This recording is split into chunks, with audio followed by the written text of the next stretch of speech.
Guys, welcome back to my YouTube channel. ఈరోజు నేను మీకు ఆలుతో ఒక రెసిపీ చూపించబోతున్నాను. ఫస్ట్ ఆలు అయితే బాయిల్ చేసుకోండి, కొంచెం మెత్తగా చేసుకోండి. మెత్తగా చేసుకున్నాక దాన్ని స్మాష్ చేసుకోవాలి. చూపిస్తున్నా చూడండి, ఇలాగా స్మాష్ చేసుకోండి దాన్ని మెత్తగా.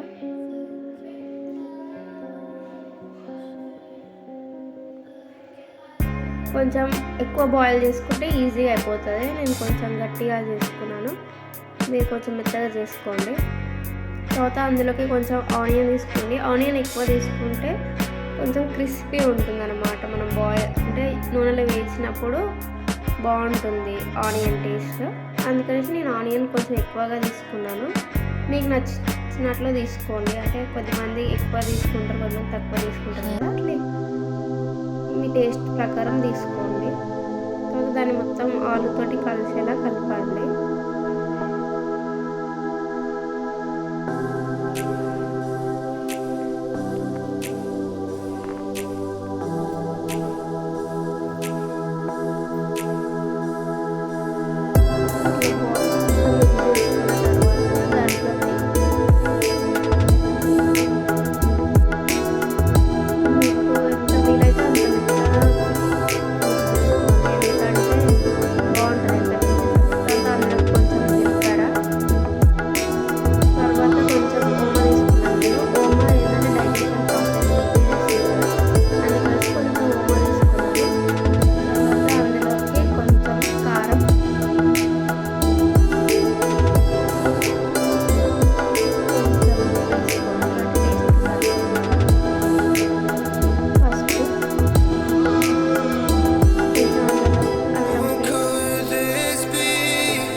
కొంచెం కలవకపోయినా కానీ టేస్ట్ అంత బాగుంటుంది కదా.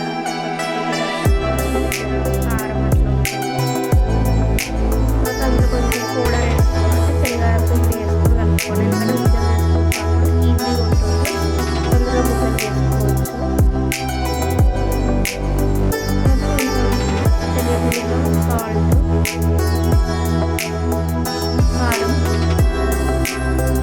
కొంచెం ధనియా ఉప్పు, మళ్ళీ అందులోనే సోడా కూడా వేసుకోవచ్చు, ఆప్షనల్ అది. కొంచెం కొంచెం వాటర్ వేసుకుంటూ మంచిగా మిక్స్ చేసుకోవాలి. మరీ థిక్గా మరీ లైట్గా అట్లా కాకుండా మీడియంగా వచ్చేటట్టు చూసుకొని నేను చూపిస్తున్న విధంగా కొంచెం కొంచెం వాటర్ వేసుకుంటూ ఆ కన్సిస్టెన్సీకి వచ్చేలాగా మిక్స్ చేసుకోండి.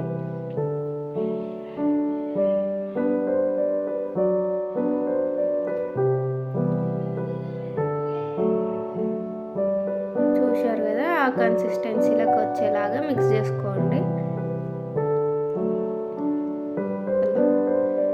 తర్వాత ఆయిల్ పెట్టుకోండి గ్యాస్ మీద. ఆయిల్ వేడయ్యే వరకు మీరు ఏవైతే మనం చేసి పెట్టుకున్న ఆనియన్ అండ్ ఆలుతో మిక్స్ చేసుకున్నది ఏదైతే ఉందో దాన్ని కొంచెం రౌండ్స్గా చేసుకోండి.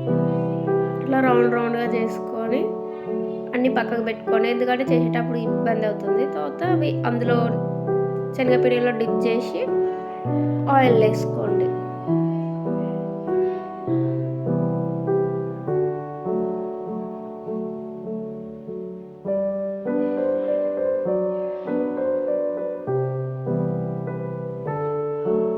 అవి బాగా బాయిల్ చేసుకోండి, మీడియం ఫ్లేమ్లో చేసుకొని చూడండి ఎలా అయినాయో.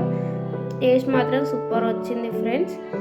మీరు కూడా ఈ రెసిపీని ట్రై చేయండి. అట్లనే నా ఛానల్ని సబ్స్క్రైబ్ చేయండి, షేర్ చేయండి, లైక్ చేయండి. Thank you.